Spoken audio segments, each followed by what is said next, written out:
기아 타순 편성과 관련된 비정상적인 상황들이 계속해서 펼쳐지고 있습니다.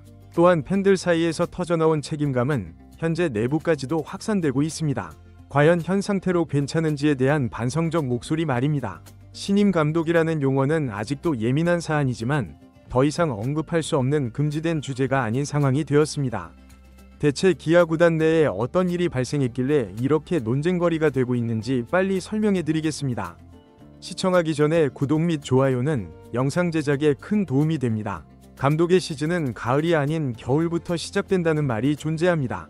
그러나 이범호 감독의 비시즌에는 아무런 내용도 없었습니다. 아니, 더 정확히 표현하자면 야구는 부재하고 언어만 존재했습니다. 기아는 2024년 통합 우승 이후 구단 차원에서 전례 없는 지원을 받았습니다. 정의선 회장이 선수단의 성취를 격려하며 스프링 캠프 장소인 미국 어바인까지의 왕복 비행기표를 전체 선수단에게 제공하는 유례없는 보상을 마련했죠. 훈련 공간, 환경, 물적 조건은 이미 최상급 수준이었습니다. 하지만 이범호 감독은 이것을 전략, 훈련, 선수 활용 계획, 체계적인 팀 구성에 활용하지 못했습니다. 자율야구라는 명목하에 훈련은 실제로 방치 수준이었고, 그 결과 시즌 초반부터 팀 전체가 생기 없고 방향성을 상실한 채로 시즌을 맞이하게 됩니다. 말 그대로 철저한 준비는 없고 방임만 존재했습니다. 어제 경기에서도 기초적인 수비와 송구 동작에서조차 문제점을 드러냈습니다. 18일 두산과의 경기에서는 수비 실책이 무려 3번이나 발생했고, 포수 김태균 선수는 1루 주자의 도루 저지 과정에서 2번이나 송구 실수를 저질러 모두 실점으로 연결되었습니다. 수비력의 약화는 결국 감독의 책무로 이어지고 있습니다. 팀이 수비 최하위라는 불명예를 해소하기 위해서는 철저한 수비 훈련이 필수적이었으나 기아는 시즌 대비 기간 동안 자율훈련이라는 이름 하에 제대로 된 준비를 실시하지 않은 것으로 밝혀졌습니다. 기아의 현재 상황은 단순한 부진이 아닙니다. 상황 타개를 위한 어떠한 노력도 보이지 않는 완전한 침체 상태입니다. 예측 가능한 타순 구성, 변화 없는 선수 기용, 팬들의 의견에 무감각한 감독, 이 정도면 침체가 아니라 퇴행에 가깝다는 평가가 나올 정도입니다.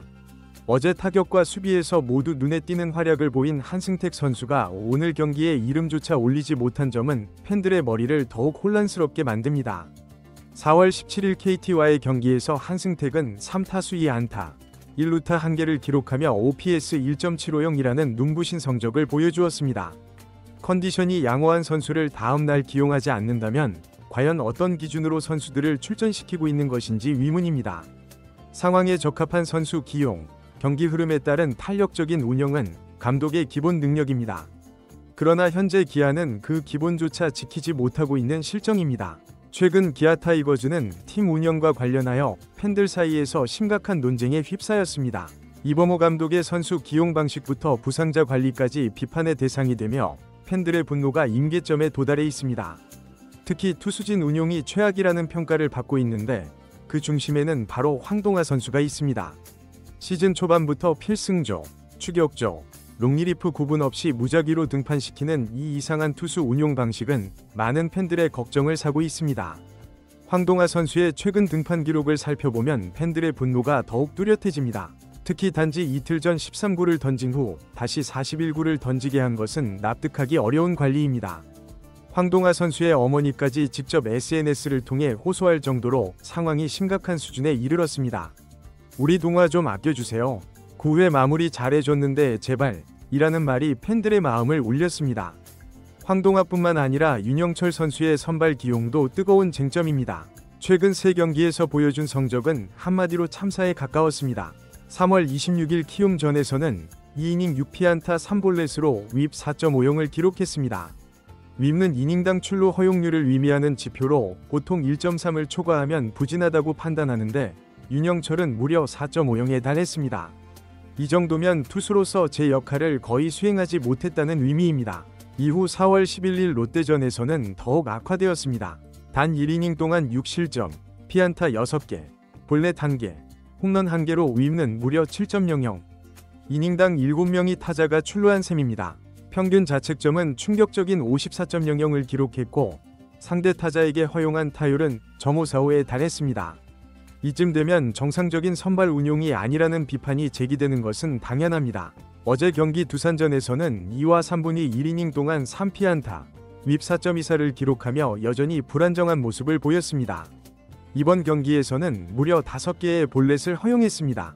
볼넷이 피안타보다 많다는 것은 제구력 불안이 심각하다는 신호이며 탈삼진이 단 하나도 없었다는 점은 구위 자체가 전혀 통하지 않았다는 증거입니다.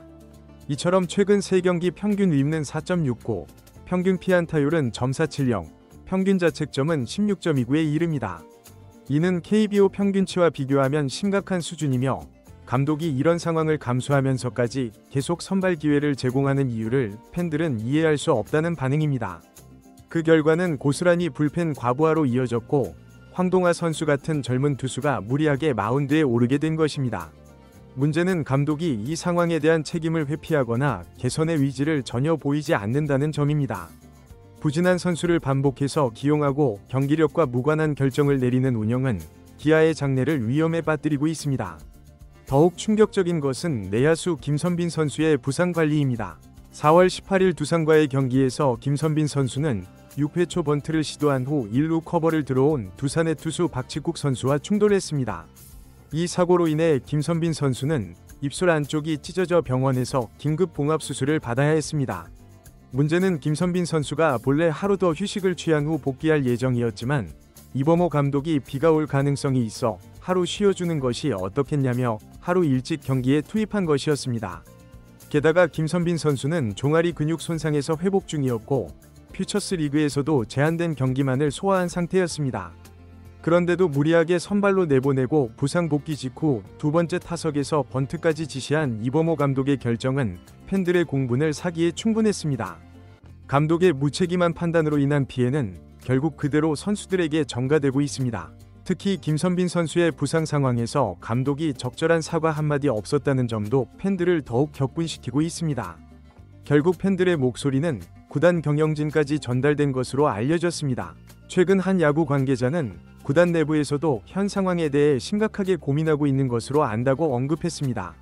실제로 구단 내부에서는 최근 여러 차례에 걸쳐 프런트라인과 현장 파트가 별도 회의를 진행한 정황도 감지되고 있습니다.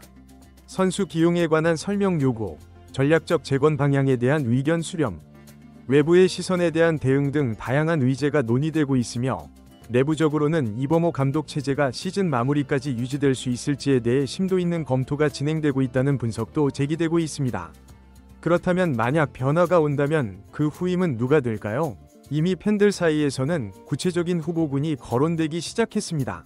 우선 언급되는 인물은 이종범 KT 코치입니다. 그는 혜태 기아 시절의 프랜차이즈 스타이자 등번호 7번이 주인공입니다. 1990년대를 대표하는 슈퍼스타이자 4차례의 한국 시리즈 우승, 정규 시즌 MVP, 골든글러브 6회 수상 경력을 보유한 살아있는 전설입니다. 하지만 단순히 과거의 명성만으로 거론되는 인물은 아닙니다. 은퇴 이후 한화, LG, 주니치, 국가대표팀 등에서 다양한 지도자 경험을 축적했고 최근에는 LG 2군 감독, 1군 주루 코치, 그리고 2023 시즌 LG위 한국 시리즈 우승 코치로도 이름을 올렸습니다. 2024년에는 KT의 외야 주루 코치로 그라운드에 복귀했고 2023년 오프 시즌은 아들 이정우의 메이저리그 진출과 맞물려 MLB 동반 지도자 연수를 자비로 참가하기도 했습니다. 감독으로서의 검증은 아직 불충분하지만 선수 출신 지도자 중 드물게 MPB, KBO, MLB까지 다양한 시스템을 직접 체험한 인물이며 팬들 사이에서도 한 번쯤은 기회를 제공해 볼 만한 인물로 새롭게 조명받고 있습니다. 다만 내부 평가에 따라 레전드가 구단 내에서 상처 입는 사례가 반복되지 않기를 바라는 신중한 의견도 존재합니다. 다음으로는 이동욱 전 NC 감독이 있습니다. 그는 2018년 NC위 감독으로 임명된 후 2년 만에 창단 첫 통합 우승이라는 성과를 일궈낸 인물입니다. 데이터 기반 운영과 선수 중심의 소통을 강조하며 감독의 야구는 없다, 선수의 야구를 이끌어내는 것이 감독의 역할이라는 명언을 남기기도 했죠.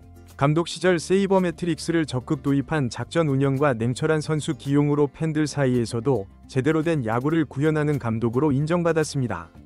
현재는 KBO 전력강화위원, 국가대표 수비 코치, 해설위원 등 지도자, 행정, 미디어를 두루 경험한 안정적인 외부 인사로 주목받고 있습니다. 무엇보다 이범호 감독 체제의 가장 큰 불만인 데이터를 언급하지만 적용하지 않는 운영과 가장 대조적인 스타일이라는 점에서 팬들이 희망하는 변화의 상징처럼 인식되기도 합니다. 그 외에도 진감용 수석 코치의 감독 대행 체제를 검토한 뒤 단기 성과를 토대로 1년 단기 계약을 체결하는 중간 과도기 카드를 고려해야 한다는 현실적인 의견도 제기되고 있습니다. 특히 시즌 중이라 급격한 체제 변화가 어려운 상황에서 기존 조직과의 마찰이 적고 외부 이미지가 양호한 진감용은 이상적인 조정자 역할이 될 수 있다는 평가도 있죠. 차기 감독론에 아직 시기상조일까요? 아니면 지금이 아니면 너무 늦어질까요? 확실한 것은 현재의 기아는 팬들의 기대치에서 너무 괴리되어 있다는 사실입니다. 그리고 팬들은 지금 그 간극을 좁힐 수 있는 결정이 구단 차원에 달려 있다고 주장하고 있습니다. 그 선택이 무엇이든 팬들이 원하는 것은 단 하나입니다. 팀을 다시 야구다운 야구를 구현하는 팀으로 되돌리는 것. 그 변화의 시작점이 어디에서 출발할지는 이제 구단의 결단에 달려 있습니다. 오늘 준비한 영상은 여기까지입니다. 차기 감독론에 대해 여러분들은 어떤 생각을 갖고 계신가요? 댓글로 여러분들의 의견을 공유해주세요. 시청해주셔서 감사합니다. 영상이 도움이 되셨다면 구독과 좋아요 한 번씩 부탁드립니다.